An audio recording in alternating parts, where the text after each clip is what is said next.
Hello everyone.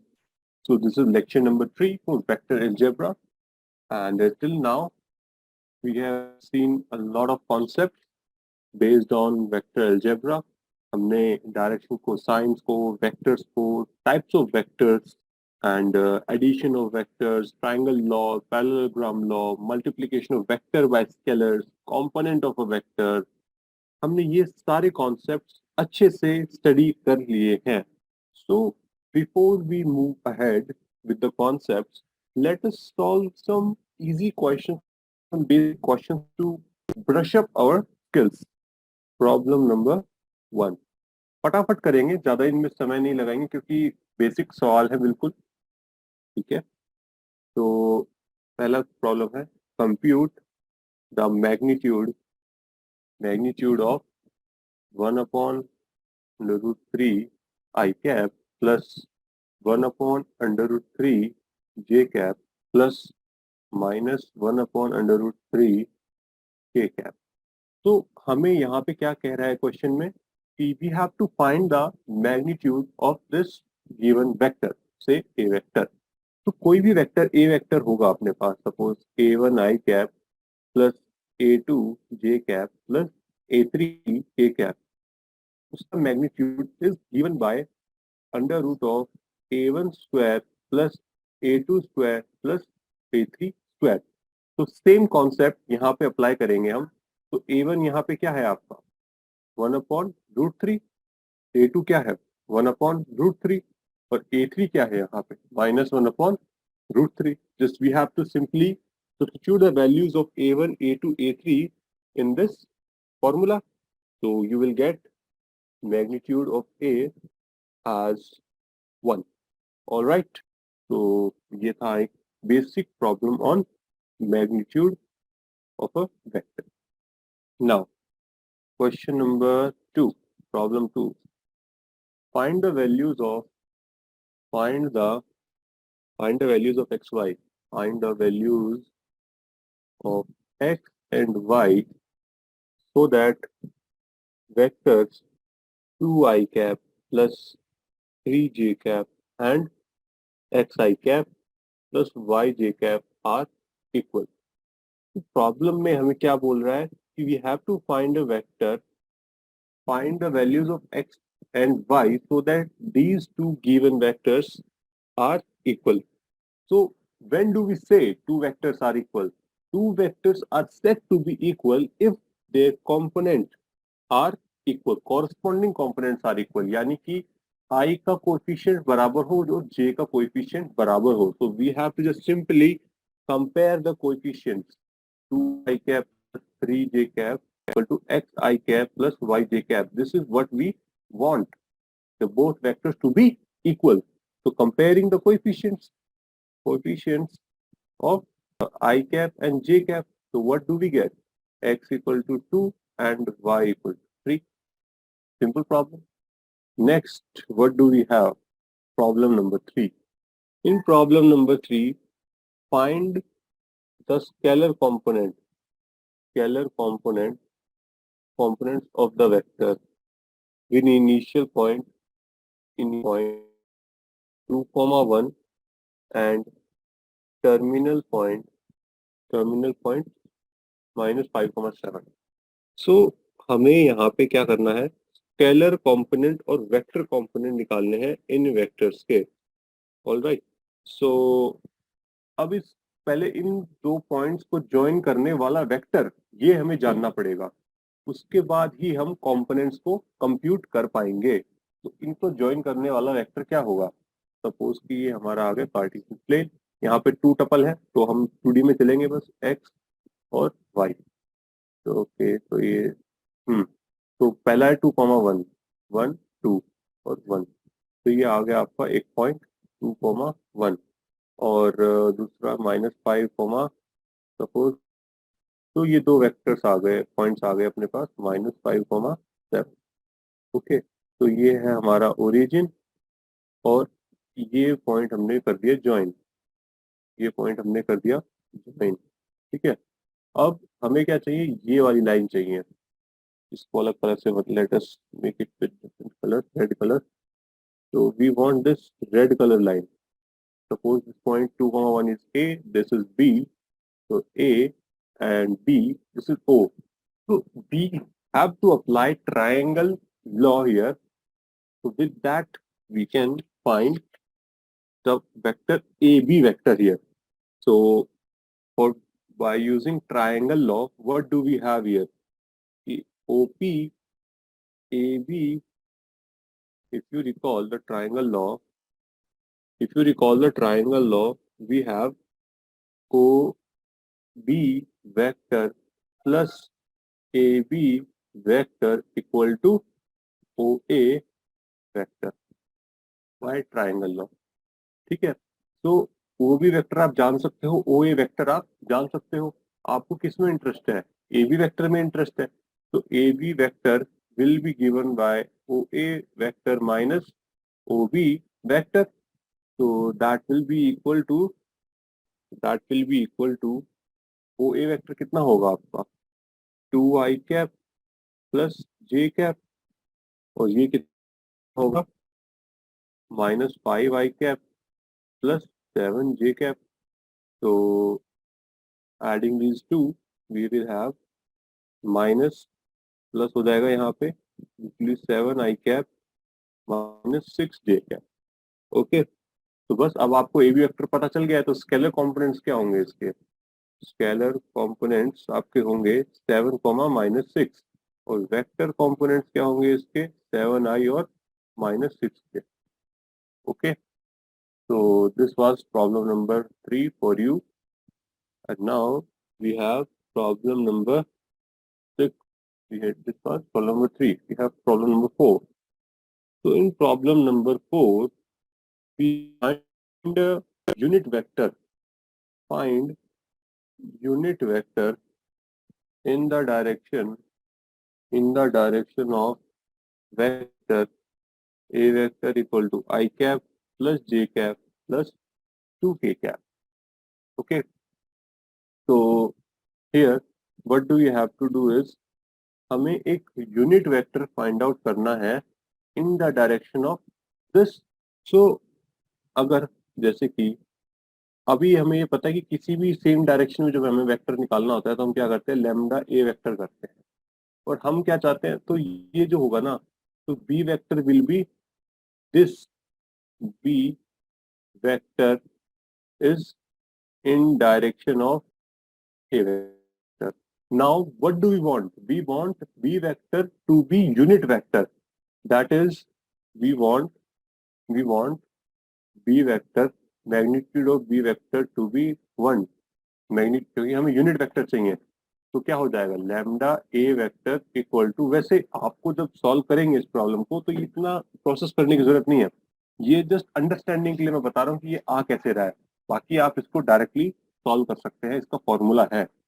तो मैं एक बार बता रहा हूँ जस्ट कि फॉर्मूला आ कैसे रहा है उसका दोबारा से. वैसे तो हम पहले लेक्चर में डिस्कस कर चुके हैं, बट हम क्विकली एक ओवरव्यू हो जाएगा हमारा अब तक जो भी पढ़ा इन प्रॉब्लम को सॉल्व करते हुए. तो lambda A vector equal to 1. तो लैम्डा की वैल्यू क्या आएगी? इससे lambda equal to 1 upon magnitude of A vector. तो if you choose lambda equal to 1 upon magnitude of A, then the resultant vector will be in the direction of given vector. तो A cap equal to क्या आ गया? इससे unit vector को हम cap से denote करते हैं. A vector upon magnitude of A vector. Okay. तो ये फॉर्मूला आ गया. ये सिर्फ कॉन्सेप्ट था, ये था आपका कॉन्सेप्ट. तो यहाँ पे अब simply you can apply this formula. तो you will have A vector equal to कितना गिवन है हमें? I cap plus J cap plus 2k cap upon magnitude से डिवीजन, ये आ जाएगा √6 plus J upon √6 plus 2 upon √. So this is unit vector in direction of a vector. Okay, then we have next question, problem number 4. So problem number 4 we will do is, इसको मैं पूरा नहीं करूंगा इस problem को, ये आपको खुद ही करना होगा. बस लिख देता हूँ. Find the vector, find the unit vector in direction of vector PQ vector, where point P is 1, 2, 3 and Q is 4, 5 and 6। तो इसकी मैं आउटलाइन बता देता हूँ इस प्रॉब्लम की आपको। तो आउटलाइन क्या है इसकी कि आपको एक वेक्टर यूनिट वेक्टर निकालना है in the direction of P Q vector, जहां पे आपको पी के पॉइंट पता है, क्यू का पॉइंट पता है। पी और Q vector are unknown to you. तो first of all the main step, first step you have to do is to find P Q vector. तो पी क्यू वेक्टर कैसे निकालोगे आप कि कैसे निकालोगे? P Q vector will be given by x2 minus x1 I cap plus y2 minus y1 j cap plus z2 minus z1 k cap, where p point आपका suppose x1 y1 और z1 है और q आपका क्या है x2 y और z2 है। ठीक है, यहाँ तक कोई दिक्कत नहीं, इससे आपका पी क्यू वेक्टर निकल जाएगा। अब आपको पी क्यू वेक्टर पता चल गया है तो इसकी डायरेक्शन में आपको क्या चाहिए? यूनिट वेक्टर चाहिए। तो simply divide the P Q vector with its magnitude, then you will have unit vector. Simple problem. Okay, चलते हैं अब आगे। Problem number 5। Problem number 5।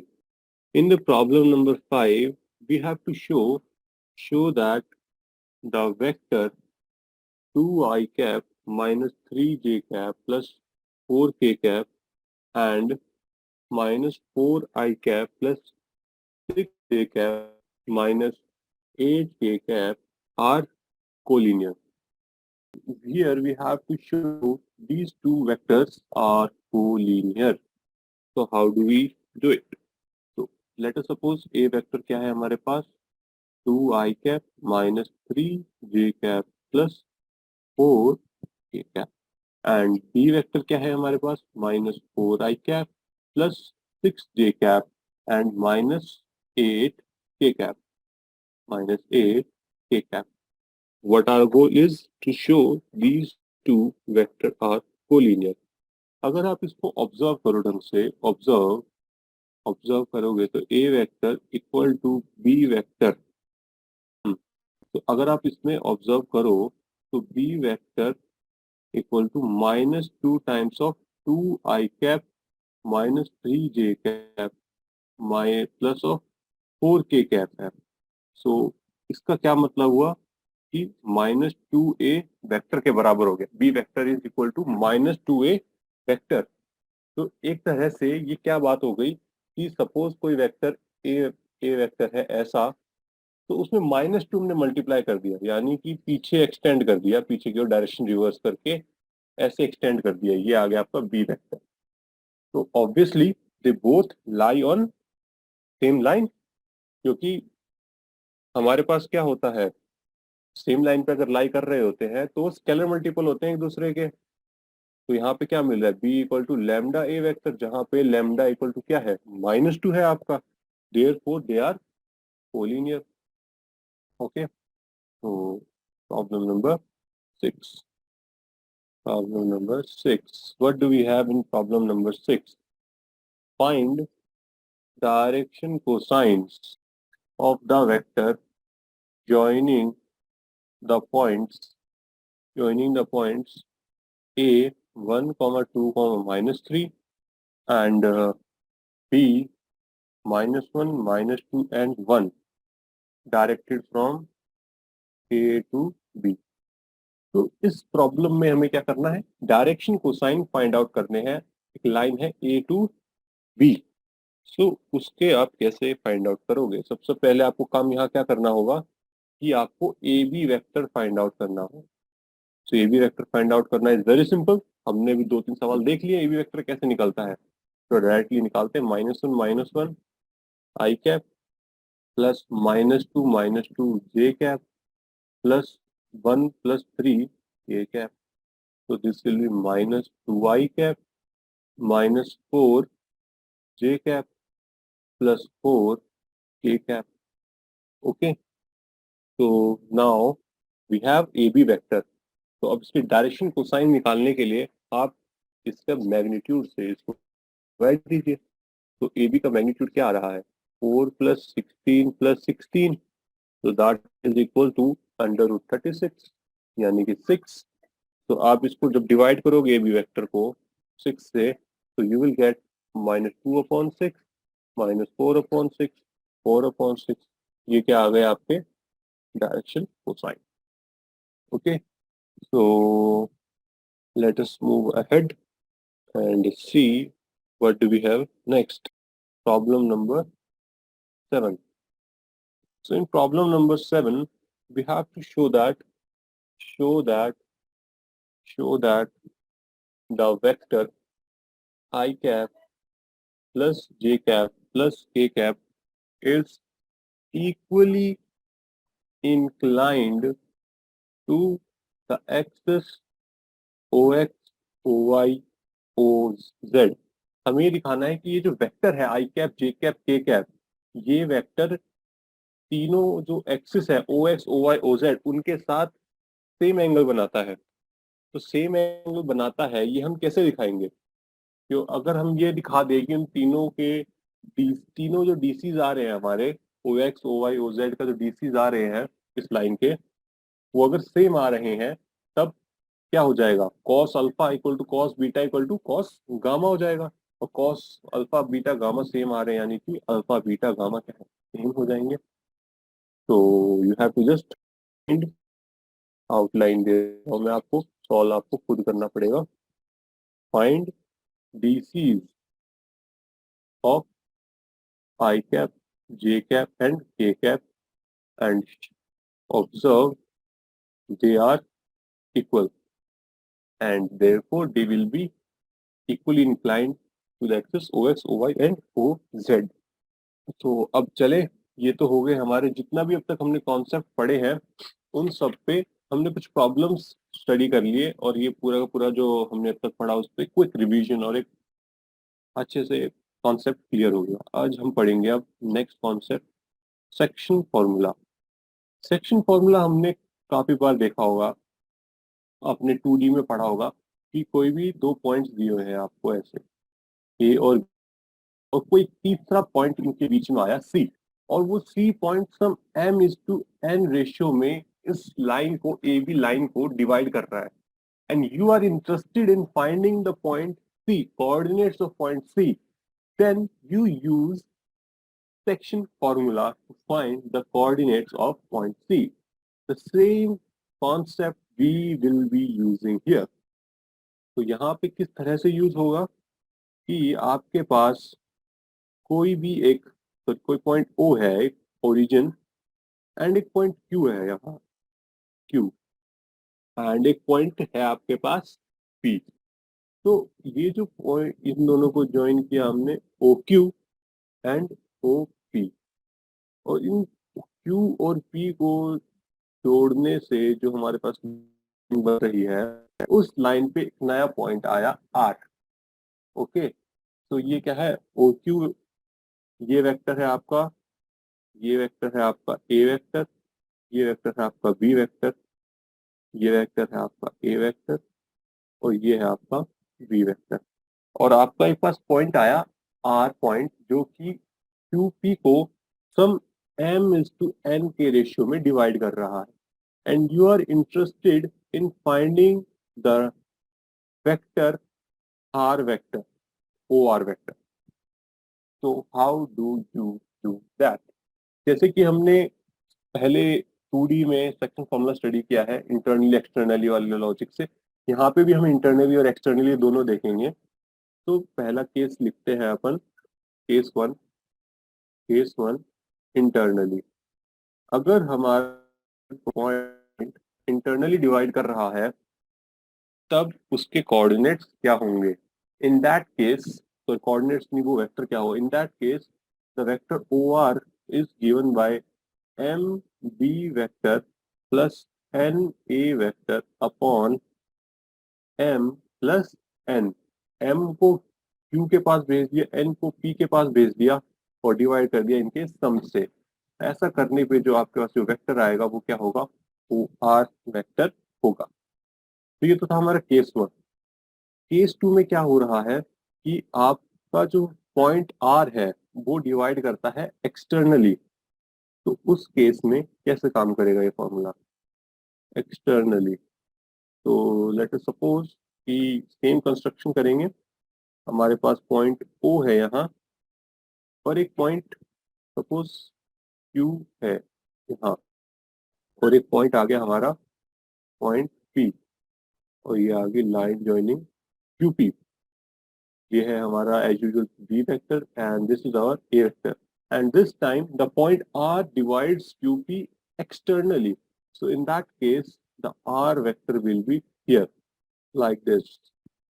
So we are interested in finding the vector OR, और इस case में ये आपका N है, और ये जो पूरा लेंथ है ये है आपकी L.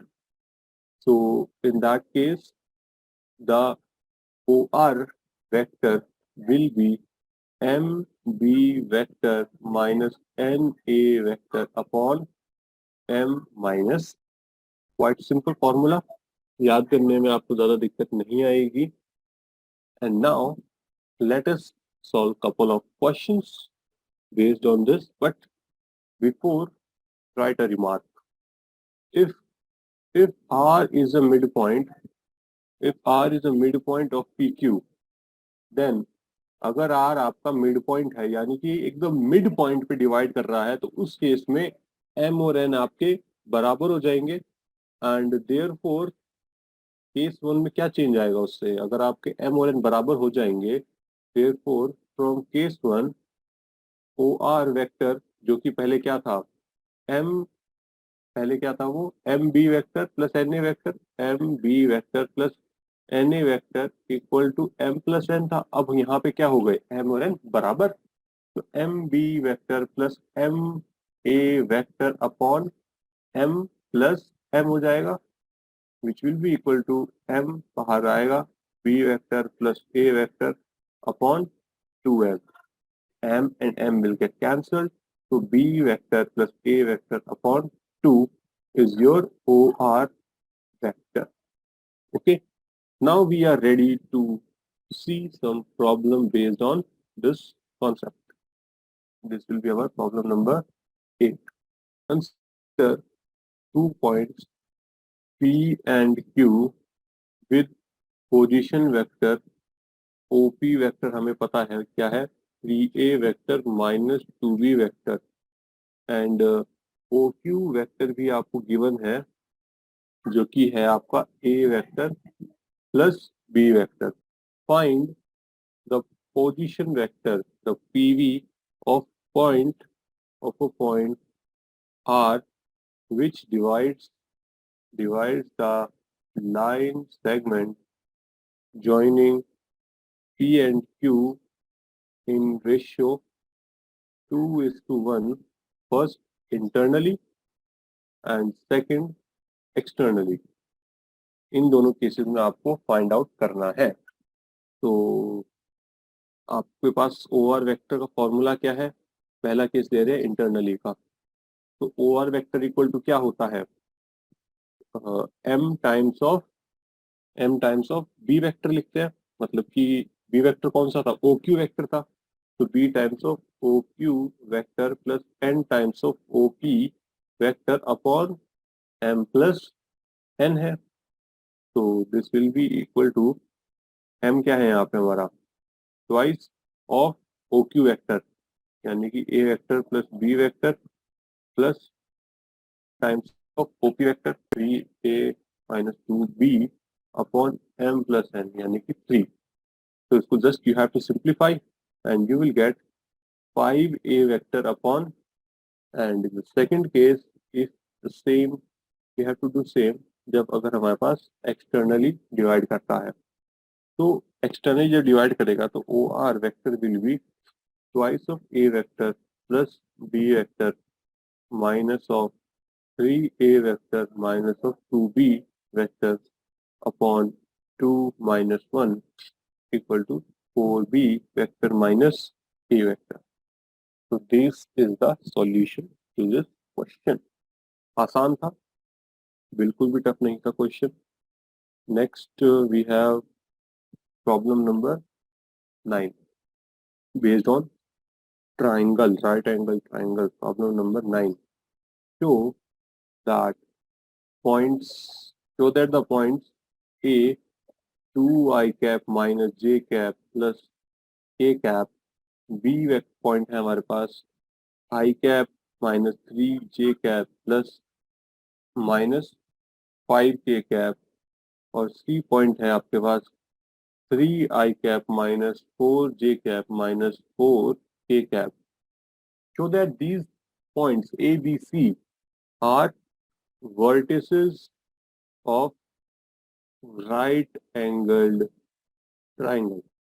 राइट एंगल ट्राइंगल का जैसे ही नाम आता है तो वैसे ही आपके मन में क्या आना चाहिए?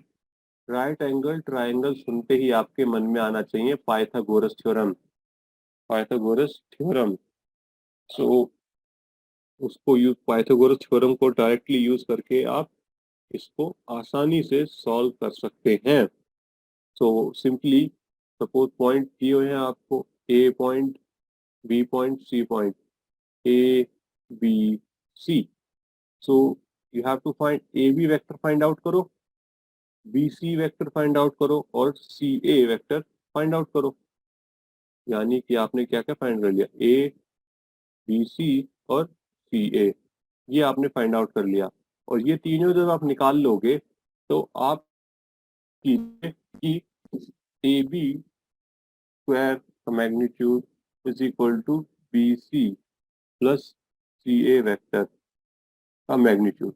बस आप इतना कर लेंगे, then you will be able to prove that these are the vertices of a right angled triangle. ठीक है स्टूडेंट्स. सो काफी सिंपल प्रॉब्लम था. हमने बहुत बार देखे ऐसे प्रॉब्लम्स, अलग अलग चैप्टर्स, अलग अलग यूनिट्स में देखे. तो ये था हमारा एक problem based on Pythagoras theorem. Problem number 10. Problem number 10. Find position vector of the midpoint of the vector joining the points P2, 3, 4 and Q 4, 1, -2. आपको पोजीशन वेक्टर फाइंड आउट करना है ऑफ द मिड पॉइंट. वो दो vectors है P और एक vector है Q. इसके बीच में जो वेक्टर हमारा R है वो 1:1 के रेशियो में डिवाइड कर रहा है. मिड पॉइंट है वो हमारा. तो आपको आर के कोऑर्डिनेट आर के वेक्टर फाइंड आउट करना है, आर वेक्टर फाइंड आउट करना है. तो simply what you have to do is, suppose ये हमारा आ गया ओ, तो just find OP vector, find O Q vector. मैं आउटलाइन दे रहा हूँ इस प्रॉब्लम की, पूरा सॉल्व नहीं करेंगे, सिंपल प्रॉब्लम है, टाइम नहीं वेस्ट करेंगे इस प्रॉब्लम पे हम. सो फर्स्ट स्टेप में क्या करना है? Find find OP vector and O Q vector.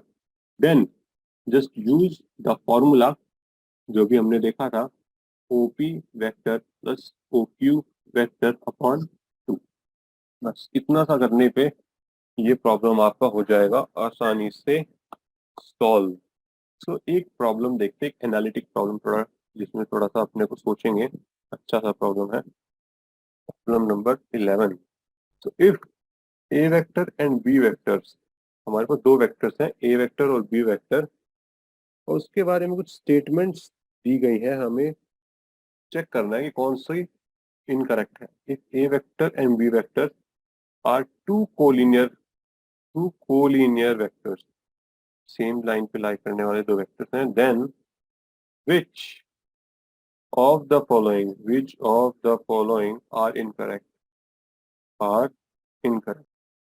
तो ए आपके पास है B vector equal to lambda A vector for some scalar lambda. B आपके पास है A vector equal to plus minus vector. C आपके पास है the respective components of A vector and B vector are proportional. And D है आपके पास both the vectors A vector and B vector have same direction but different magnitude. तो हमारे पास दो vectors हैं जो कि है कोलिनियर। अगर दो वेक्टर कोलिनियर हैं तो उसके बारे में हमारे पास चार स्टेटमेंट्स दिए गए हैं, हम चेक करना है इनमें से कौन सा इनकरेक्ट है। तो A B vector equal to lambda A vector, ये तो हमने पीछे ही एक क्वेश्चन में देखा था जब हम कोलिनियर दिखा रहे थे, ये चीज तो होल्ड होती है। तो this is the true statement. Then we have lambda A vector equal to plus minus B plus minus one into B vector. तो अगर आप lambda equal to plus minus one ले लोगे तब ये भी ट्रू हो जाएगा। The respective components of B A vector and B vector are true are proportional, ये भी ट्रू है। But both the vectors A and B have same direction but different magnitude. यहाँ पे कह रहा है कि ये दोनों वेक्टर्स डिफरेंट डायरेक्शन में है बट सेम डायरेक्शन में है बट डिफरेंट मैग्नीट्यूड है। This is a false statement. Are you getting my point? ये दोनों जो स्टेटमेंट्स, ये डी जो स्टेटमेंट है हमारा, ये एक फॉल्स स्टेटमेंट है। ये जरूरी नहीं है कि वो दोनों सेम डायरेक्शन में पॉइंट करें। अब हमने यहाँ तक हमने बात कर ली काफी सारी चीजों के बारे में। हमने एडिशन के बारे में बात कर लिया, वेक्टर्स के, उनके सब्ट्रैक्शन के बारे में बात कर लिया, हमने काफी सारी अलजेब्रिक प्रॉपर्टी ऑपरेशन स्टडी कर लिए हैं। बट अब हम डिफाइन करना चाहते हैं प्रोडक्ट ऑफ टू वेक्टर्स को। Product of two vectors. Now we want to define product of two vectors. और प्रोडक्ट ऑफ टू वेक्टर्स भी हम दो तरीके से डिफाइन करते हैं। पहला scalar product, dot product, and उसके बाद है आपका क्रॉस प्रोडक्ट। टू वेक्टर्स को हम दो तरीके से डिफाइन करते हैं। डॉट प्रोडक्ट है हमारे पास, एक है क्रॉस प्रोडक्ट। डॉट प्रोडक्ट में क्या होता है कि दो वेक्टर्स को डॉट प्रोडक्ट करने पे आपको क्या मिलता है, आउटपुट के रूप में एक स्केलर मिलता है, यानी कि एक रियल नंबर मिलेगा। और cross product of two vectors करने पे आपको आउटपुट के रूप में एक वेक्टर ही मिलेगा। ओके, तो अब इनको थोड़ा डिटेल में देखते हैं, एक एक वन बाय वन। सबसे पहले हम देखेंगे डॉट प्रोडक्ट, स्केलर प्रोडक्ट या फिर डॉट प्रोडक्ट। अब स्केलर प्रोडक्ट क्यों बोलते हैं इसको? क्योंकि स्केलर आउटपुट आता है इसके अंदर, इसलिए हम इसको स्केलर प्रोडक्ट बोलते हैं। Definition: the scalar product of two non zero vectors, the scalar product of two non zero vectors A vector and B vector denoted by A vector dot B vector is। अगर दो हमारे पास non zero vectors हैं, A vector और B vector, दो हमारे पास क्या है, non zero vectors हैं, A vector and B vector, और उनका डॉट प्रोडक्ट हम कैसे डिनोट करते हैं, A डॉट B से, और वो किसके बराबर होता है, and it is equal to A vector dot B vector equal to magnitude of A vector into magnitude of B vector into cos theta. This is the formula to find the dot product between two given vectors A vector and B vector. अब इस फॉर्मूले को थोड़ा सा अच्छे से study करते हैं, but before we move ahead with the study, देखो समझा देता हूँ कि ये हमारा है A वेक्टर और ये है हमारा बी वेक्टर, और इनके बीच में सम एंगल बन रहा है थीटा। ठीक है, तब हमारे पास ये फॉर्मूला डिफाइन होता है। ठीक है, और थीटा हमेशा 0 से पाई के बीच में लाई करेगा, और if either A vector equal to 0 vector और B vector equal to 0 vector, then theta is not defined. Theta is not defined, and in this case,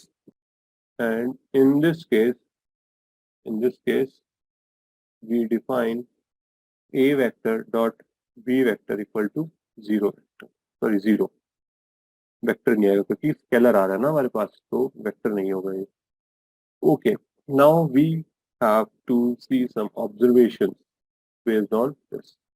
observe, पहली ऑब्जर्वेशन तो काफी सिंपल सी है कि ए वेक्टर और बी वेक्टर का जब हम डॉट प्रोडक्ट करते हैं तो वो हमेशा एक स्केलर आएगा। A dot B vector is a scalar. कैसे रियल नंबर है? अब जैसे कि हमने फॉर्मूले को देखा, फॉर्मूला क्या है? This is our formula to find the dot product between two vectors. This is the formula. तो ए डॉट बी किसके इक्वल है? Magnitude of A into magnitude of B into cos theta. अब magnitude of A भी एक real number आएगा, magnitude of B भी आपके पास एक रियल नंबर आएगा, और थीटा एक एंगल होगा और कॉस थीटा भी एक रियल नंबर आएगा। और जब आप इन तीनों का जब आप प्रोडक्ट करोगे तो वो क्या आएगा? एक रियल नंबर आएगा। तो इस फॉर्मूले को देख के आपको क्लियर हो जाएगा आराम से कि ए डॉट बी हमेशा क्या होगा? रियल नंबर होगा। अब एक केस की बात करते हैं जहां पे अगर वेक्टर्स हमारे परपेंडिकुलर या पैरेलल हो जाते हैं, या उस तरह के केसेस की बात करते हैं आप। Let B vector be two non-zero vectors, then a vector dot b vector equal to 0 if and only if a vector is perpendicular to b vector. How? हमने दो नॉन जीरो वेक्टर्स माने a और b, और उन दोनों का dot product अगर 0 आ रहा है तो उसके लिए क्या एक्सप्लेनेशन है हमारे पास? क्यों आ रहा है? A vector dot B vector equal to A vector का मैग्नीट्यूड इंटू बी वेक्टर का मैग्नीट्यूड इंटू कॉस थीटा। अब ये देखो, magnitude of both the vectors will not be zero until unless ये दोनों वेक्टर क्या हो? जीरो वेक्टर हो। क्योंकि मैग्नीट्यूड ऑफ ए वेक्टर क्या होता है? a1 square plus a2 square plus a3 square, और ये क्या होता है? Under root b1 square plus b2 square plus b3 square. और अगर हम चाहते हैं कि ये इक्वल टू 0 हो तो ये एक ही केस में हो पाएगा, क्योंकि ये स्क्वायर क्वांटिटीज हैं। तो ये एक ही केस में हो पाएगा कि आपका a1 a2 a3 क्या हो जाए? 0 हो जाए। और इन that case A vector will B 0, जो कि हमने पहले ही मना कर दिया, भाई 0 नहीं हो सकता। तो ये तो कंफर्म हो गया कि इन दोनों का मैग्नीट्यूड नॉन जीरो है। बिकॉज क्यों क्यों नॉन जीरो है? क्योंकि ए वेक्टर और बी वेक्टर दोनों नॉन जीरो है। तो यहाँ पे अपन लिख सकते हैं कि A vector magnitude of a vector for magnitude of b vector is not equal to 0 because both are non-zero. ठीक है, नॉन जीरो वेक्टर्स। अब इक्वल टू 0 करना है तो सारी जिम्मेदारी किस पे आ गई? कॉस थीटा पे। तो कॉस थीटा को अपने को क्या बनाना पड़ेगा? 0 बनाना पड़ेगा, तभी ए डॉट बी वेक्टर क्या हो पाएगा? 0 हो पाएगा। और कॉस थीटा कब 0 होता है? जब थीटा इक्वल टू क्या हो जाए? π/2, यानी कि परपेंडिकुलर। क्लियर? कि जब हमारे पास A dot B equal to 0 होगा तो दोनों वेक्टर्स क्या होंगे? परपेंडिकुलर होंगे। या फिर रिवर्स में भी कह सकते हैं आप कि अगर ए और बी वेक्टर दोनों परपेंडिकुलर हैं तो आपका डॉट प्रोडक्ट क्या होगा? 0 होगा। Okay, so third observation third observation if theta equal to pi, अगर थीटा इक्वल टू पाई हो जाएगा तब क्या होगा कि A vector dot B vector equal to magnitude of A vector into magnitude of B vector into cos pi हो जाएगा। तो कॉस पाई इक्वल टू क्या होता है? -1। तो A dot B vector will be equal to this minus, तो पहले यहाँ पे -1 लिख देते हैं। तो this will be A dot B vector equal to minus of A vector into magnitude of B vector. ये चीज आ रही है। और अब ये चीज कैसे होल्ड हो पाएगी कि इन दोनों का डॉट, इधर डॉट प्रोडक्ट किया आपने और सामने ये किया, तो -1 नेगेटिव साइन कैसे आ पाएगा इन दोनों के बीच में? ये साइन तभी आ पाएगा जब आप बी वेक्टर को क्या ले लें? आप बी वेक्टर इक्वल टू आप ले लें माइनस ऑफ ए वेक्टर। उस केस में ये साइन आपका एडजस्ट हो जाएगा। So in this case B vector is equal to minus of A vector. Similarly if theta equal to 0 हो जाए आपका, उन दोनों के बीच में एंगल ही ना हो कोई, मतलब 0 डिग्री एंगल हो, तो आपके पास क्या आएगा, कॉस थीटा इक्वल टू 1 हो जाएगा, कॉस 0 इक्वल टू 1 होता है। तो in this case what we will have b vector equal to a vector. So next observation number 5. So in fifth observation हम बात करेंगे i, j और k इनके प्रोडक्ट्स के बारे में। जैसे कि हमने देखा था in the previous lecture, i का मतलब क्या था, ये जो आपने 1 0 0 ले लिया ये था आपका i कैप, आपने जब यहाँ पे 0 1 0 लिया ये था j कैप, और जब आपने यहाँ पे लिया 0 0 0 1 ये था आपका के कैप, ये एक्स, ये वाई और ये जेड। तो अब आपको ये पता लग रहा है, देखने से ही साफ पता चल रहा है कि आई और तीनों पर कोऑर्डिनेट एक्सिस परपेंडिकुलर होते हैं एक दूसरे के। तो observe, I cap is perpendicular to K cap, perpendicular to J cap, तीनों आपस में परपेंडिकुलर है। और जब कोई भी वेक्टर हमारा परपेंडिकुलर हो रहा है तो उनका डॉट प्रोडक्ट क्या होगा, 0 होगा। So we can conclude that I dot k cap is equal to 0. I dot j cap equal to 0. And k dot j cap equal to 0. And if मैं I dot I करूंगा, same vector के साथ करूंगा, तो हमें क्या मिलेगा, पीछे हमने क्या किया था, जब आप सेम वेक्टर के साथ मल्टीप्लाई कर रहे थे, सॉरी सेम वेक्टर के साथ जब मल्टीप्लाई कर रहे थे आपको क्या मिल रहा था, ये मिल रहा था। तो यहाँ पे क्या होएगा, I dot I equal to magnitude of I into magnitude of I. Magnitude of I क्या है, 1 है, जो यूनिट वेक्टर है, तो this will be equal to 1। तो जे डॉट जे भी क्या हो जाएगा आपका, 1 हो जाएगा, और के डॉट के भी क्या हो जाएगा आपका, 1 हो जाएगा। Okay, and next we have sixth observation, angle between two vectors. तो A dot B is equal to क्या है, magnitude of A into magnitude of B cos theta. भाई एंगल तो फॉर्मूले में ही छुपा हुआ है। एक बात गौर करो आप कि एक ही फॉर्मूले से हमने कितने सारे रिजल्ट निकाल दिए, कितने सारे हमने ऑब्जर्वेशन निकाले, कितने सारे काम कर लिए। कॉस थीटा इक्वल टू क्या हो जाएगा, A dot B upon magnitude of A into magnitude of B, which will be equal to theta equal to cos inverse a dot b upon magnitude of a into magnitude of b. Okay, so one final observation we have, scalar product is commutative. Scalar product is commutative, यानी कि a vector dot b vector is equal to b vector dot a vector. और ये commute क्यों कर रहे हैं, क्योंकि हमेशा आपके पास स्केलर ही आएगा आउटपुट में, और ये कंप्यूट कर रहे हैं आपस में।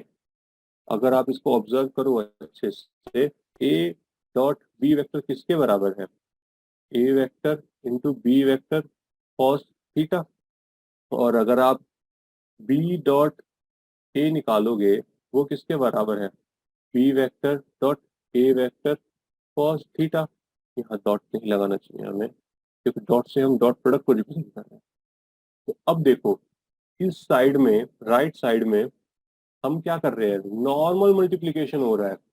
तो मैं इसी को उठा के यहाँ लाऊं, A vector dot B vector cos theta को मैं थोड़ा सा चेंज करके B vector into A vector cos theta लिख सकता हूँ, क्योंकि रेगुलर जो स्टैंडर्ड मल्टीप्लीकेशन पढ़ते हैं अपन, वही हो रहा है यहाँ पे। और वो जो मल्टीप्लीकेशन है वो कम्यूट करता है, और this is equal to B vector dot A vector. और लेफ्ट साइड क्या है, A vector dot B vector. Hence the scalar product is commutative. Okay, now we have two properties of this scalar product. Property number 1 है हमारे पास distributive of scalar over addition.